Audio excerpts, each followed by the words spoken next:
Leo ninazungumza na kijana wa kiume. Leo ninazungumza na kijana wa kiume na mabinti. Leo ndio siku yenu ya kuzungumza na Mtume Ibrahim Kamuhanda.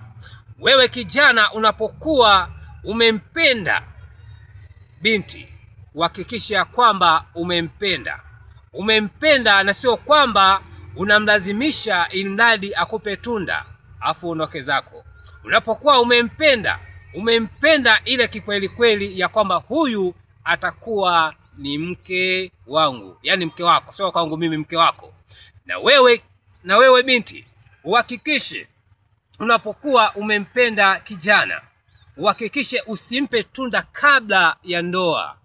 Ndio maana unakuta ya kwamba unapompa tunda kabla ya ndoa, tayari anakuona huna thamani yoyote, anakuona huna thamani kabisa, na anaondoka, kwa sababu anajua ya kwamba ni wangapi ambao uliowapa kabla ya kufunga ndoa.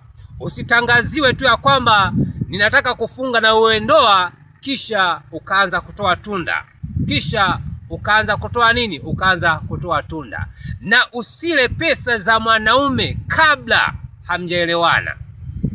hamjaelewana. Wewe binti, usile pesa za kijana ambaye anayetaka kukuoa kabla, maana unakuwa umeingia katika agano. Unapokula pesa na baadaye unaondoka kwenye uchumba, ujue ya kwamba hiyo ni laana tayari kabisa, kwa sababu huyo kijana amevuja jasho katika kutafutia wewe.